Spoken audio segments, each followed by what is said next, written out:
Hello guys, welcome back to our channel. Last time వచ్చేసి భరతుడు అయోధ్యకి తిరిగి వెళ్ళటం చూసాం కదా. ఇప్పుడు వచ్చేసి కంటిన్యూషన్ చూద్దాం రండి.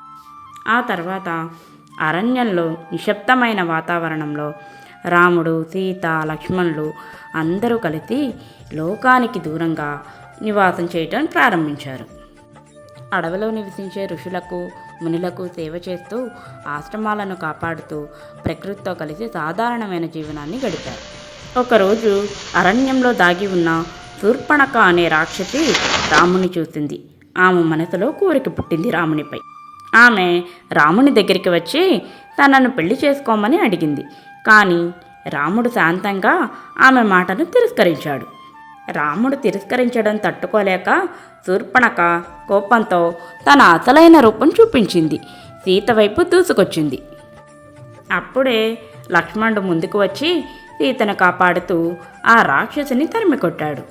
అవమానంతో, కోపంతో శూర్పణఖ అరణ్యంలోకి పారిపోయింది. ఆమె మనసులో ప్రతీకారం పుట్టింది. ఆ ప్రతీకార కక్షతో దూరంగా లంకలో శూర్పణఖ తన అన్నయ్య రావణుడి దగ్గరికి వెళ్ళింది. తనకు జరిగిన అవమానం చెప్పి ప్రతీకారం కావాలని అడిగింది. అలాగే సీత ఎంత అందంగా ఉంటుందో వర్ణించి రావణ్ణి రెచ్చగొట్టింది. అక్కడి నుంచి మొదలైంది అసలు కథ. సీతపై కోరికతో రావణుడు ఒక పన్నాగం వేశాడు. దానికి సహాయం చేయమని మారీచుని పిలిచాడు. మారీచుకి రాముని శక్తి తెలుసు. రాముని శక్తికి భయపడినా మారీచుడు రావణుని మాటలు కాదనలేక మంత్రంతో బంగారు జింకగా మారిపోయాడు. అలా బంగారు జింకగా మారిన మారీచుడు కొద్దిసేపట్లోనే పంచవటి ఆశ్రమం దగ్గర కనిపించాడు. ఎవరికి? సీతకి. బంగారు జింక యొక్క అసహజమైన అందాన్ని సీత మంత్రముగ్ధురాలైంది. దానిని దైవిక ప్రాణిగా భావించి ఆ బంగారు కాంతిని అయోధ్యకి తీసుకెళ్లాలనే కోరికతో రామునిని దాన్ని పట్టుకురావాలని వేడుకుంది. ఎప్పుడూ అప్రమత్తంగా ఉండే లక్ష్మణుడు ఇందులో మోసం ఉందని గ్రహించాడు. ఇలాంటి జంతువు దైత్యమాయ అవుతుందని రాముణ్ణి హెచ్చరించాడు. కానీ సీత ఆనందాన్ని చూసిన రాముడు జింకను వెంబడించాలని నిర్ణయించాడు. రాముడు జింకను అరణ్యపు లోతుల్లోకి వెంబడించాడు.